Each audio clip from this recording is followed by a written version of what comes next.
حدیث نمبر 7۔ حضرت عبداللہ بن عباس رضی اللہ عنہ سے ابو سفیان بن حرب نے یہ واقعہ بیان کیا کہ ہرقل یعنی شاہ روم نے ان کے پاس قریش کے قافلے میں ایک آدمی بلانے کو بھیجا، اور اس وقت یہ لوگ تجارت کے لیے ملک شام گئے ہوئے تھے، اور یہ وہ زمانہ تھا جب رسول اللہ صلی اللہ علیہ وسلم نے قریش اور ابو سفیان سے ایک وقتی عہد کیا ہوا تھا۔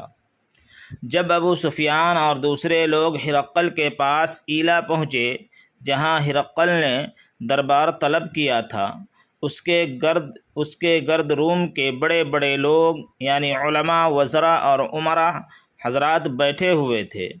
ہرقل نے ان کو اور اپنے ترجمان کو بلوایا، پھر ان سے پوچھا کہ تم میں سے کون شخص مدعی رسالت کا زیادہ قریبی عزیز ہے؟ ابو سفیان کہتے ہیں کہ میں بول اٹھا کہ میں اس کا سب سے زیادہ قریبی رشتہ دار ہوں۔ یہ سن کر ہرقل نے حکم دیا اس کو یعنی ابو سفیان کو کہ میرے قریب لا کر بٹھاؤ اور اس کے ساتھیوں کو اس کے پیٹھ کے پیچھے بٹھا دو۔ پھر اپنے ترجمان سے کہا کہ ان لوگوں سے کہہ دو کہ میں ابو سفیان سے اس شخص کے یعنی محمد صلی اللہ علیہ وسلم کے حالات پوچھتا ہوں۔ اگر یہ مجھ سے کسی بات میں جھوٹ بول دے تو تم اس کا جھوٹ ظاہر کر دینا۔ ابو سفیان کا قول ہے کہ اللہ کی قسم، اگر مجھے یہ غیرت نہ آتی کہ یہ لوگ مجھ کو جھٹلائیں گے تو میں آپ صلی اللہ علیہ وسلم کی نسبت ضرور غلط گوئی سے کام لیتا۔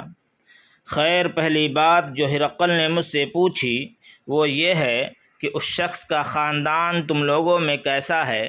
میں نے کہا وہ تو بڑے اونچے عالی نسب والے ہیں۔ کہنے لگا اس سے پہلے بھی کسی نے تم لوگوں میں ایسی بات کہی تھی؟ میں نے کہا نہیں۔ کہنے لگا اچھا، اس کے بڑوں میں کوئی بادشاہ ہوا ہے؟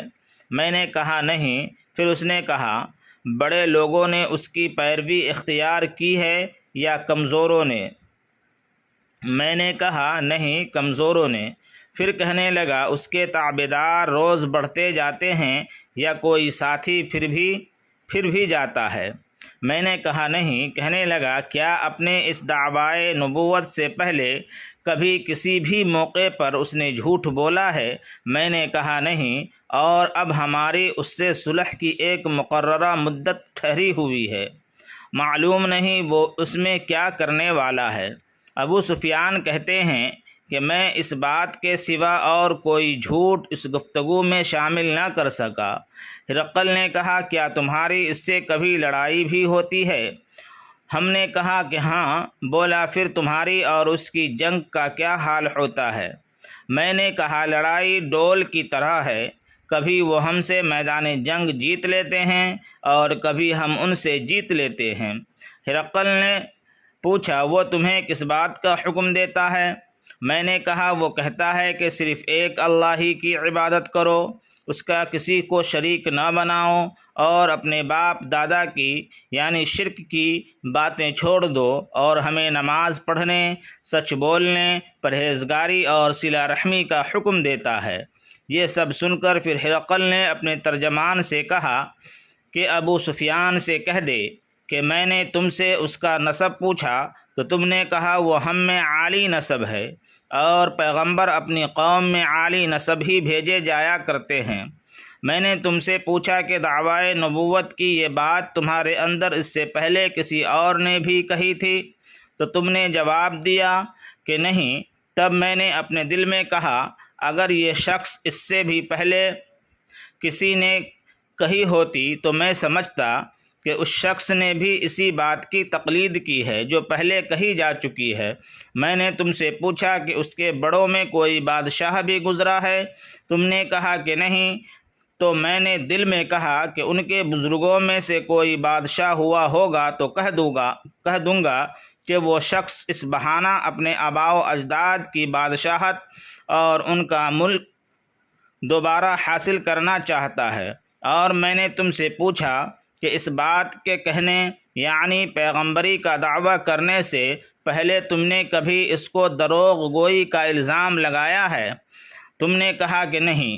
تو میں نے سمجھ لیا کہ جو شخص آدمیوں کے ساتھ دروغ گوئی سے بچے وہ اللہ کے بارے میں کیسے جھوٹی بات کہہ سکتا ہے؟ اور میں نے تم سے پوچھا کہ بڑے لوگ اس کے پیرو ہوتے ہیں یا کمزور آدمی؟ تم نے کہا کمزور اس کی اتباع کی ہے۔ تو دراصل یہی لوگ پیغمبروں کے متبعین ہوتے ہیں۔ اور میں نے تم سے پوچھا کہ اس کے ساتھی بڑھ رہے ہیں یا کم ہو رہے ہیں؟ تم نے کہا کہ وہ بڑھ رہے ہیں، اور ایمان کی کیفیت یہی ہوتی ہے حتیٰ کہ وہ کامل ہو جاتا ہے۔ اور میں نے تم سے پوچھا کہ آیا کوئی شخص اس کے دین سے ناخوش ہو کر مرتد بھی ہو جاتا ہے؟ تم نے کہا نہیں۔ تو ایمان کی خاصیت بھی یہی ہے، جن کے دلوں میں اس کی مسرت رچ بس جائے وہ اس سے لوٹا نہیں کرتے۔ اور میں نے تم سے پوچھا کہ آیا وہ کبھی عہد شکنی کرتے ہیں؟ تم نے کہا نہیں۔ پیغمبروں کا یہی حال ہوتا ہے کہ وہ عہد کی خلاف ورزی نہیں کرتے۔ اور میں نے تم سے کہا وہ تم سے کس چیز کے لیے کہتے ہیں؟ تم نے کہا کہ وہ ہمیں حکم دیتے ہیں کہ اللہ کی عبادت کرو، اس کے ساتھ کسی کو شریک نہ ٹھہراؤ، اور تمہیں بتوں کی پرستش سے روکتے ہیں، سچ بولنے اور پرہیزگاری کا حکم دیتے ہیں۔ لہٰذا اگر یہ باتیں جو تم کہہ رہے ہو سچ ہیں تو عنقریب وہ اس جگہ کا مالک ہو جائے گا جہاں میرے یہ دونوں پاؤں ہیں۔ مجھے معلوم تھا کہ وہ پیغمبر آنے والا ہے، مگر مجھے یہ معلوم نہیں تھا کہ وہ تمہارے اندر ہوگا۔ اگر میں جانتا کہ اس تک پہنچ سکوں گا تو اس سے ملنے کے لیے ہر تکلیف گوارا کرتا۔ اگر میں اس کے پاس ہوتا تو اس کے پاؤں دھوتا۔ ہرقل نے رسول اللہ صلی اللہ علیہ وسلم کا وہ خط منگوایا جو آپ نے دحیہ کلبی رضی اللہ عنہ کے ذریعے حاکم بصرہ کے نام کے پاس بھیجا تھا۔ اس نے وہ ہرقل کے پاس بھیج دیا تھا۔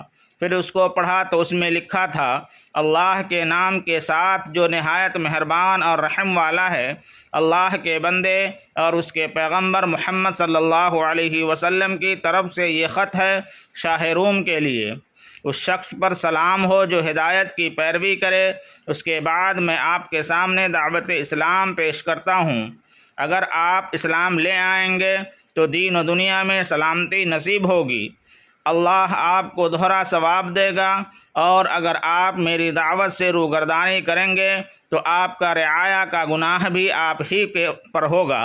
اور اہل کتاب ایک ایسی بات پر آ جاؤ جو ہمارے اور تمہارے درمیان یکساں ہے، وہ یہ کہے کہ ہم اللہ کے سوا کسی کی عبادت نہ کریں اور کسی کو اس کا شریک نہ ٹھہرائیں، اور نہ ہم میں سے کوئی شخص کسی کو اللہ کے سوا اپنا رب بنائے۔ پھر اگر وہ اہل کتاب ہیں اس بات سے منہ پھیر لیں تو مسلمانوں تم ان سے کہہ دو کہ تم مانو یا نہ مانو، ہم تو ایک اللہ کی اطاعت گزار ہیں۔ ابو سفیان کہتے ہیں کہ جب ہرقل نے جو کچھ کہنا تھا کہہ دیا اور خط پڑھ کر فارغ ہوا تو اس کے ارد گرد بہت شور و غوغا ہوا، بہت سی آوازیں اٹھی اور ہمیں باہر نکال دیا گیا۔ تب میں نے اپنے ساتھیوں سے کہا، ابو کبشہ کے بیٹے، نبی کریم صلی اللہ علیہ وسلم کا معاملہ تو تم بہت بڑھ گیا۔ دیکھو تو اس سے بنی اصغر یعنی روم کا بادشاہ بھی ڈرتا ہے۔ مجھے اس وقت سے اس بات کا یقین ہو گیا کہ نبی کریم صلی اللہ علیہ وسلم عنقریب غالب ہو کر رہیں گے، حتیٰ کہ اللہ نے مجھے مسلمان کر دیا۔ راوی کا بیان ہے کہ ابن ناطور ایلا کا حاکم ہرقل کا مصاحب اور شام کے نصارہ کا لاٹ پادری بیان کرتا تھا کہ ہرقل جب ایلا آیا ایک دن صبح کو پریشان اٹھا تو اس کے درباریوں نے دریافت کیا کہ ہم آج آپ کی حالت بدلی ہوئی پاتے ہیں، کیا وجہ ہے؟ ابن ناطور کا بیان ہے کہ ہرقل نجومی تھا، علم نجوم میں وہ پوری مہارت رکھتا تھا۔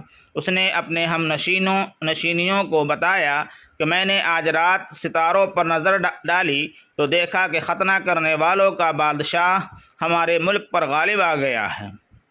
بھلا اس زمانے میں کون لوگ ختنہ کرتے ہیں؟ انہوں نے کہا کہ یہود کے سوا کوئی ختنہ نہیں کرتا۔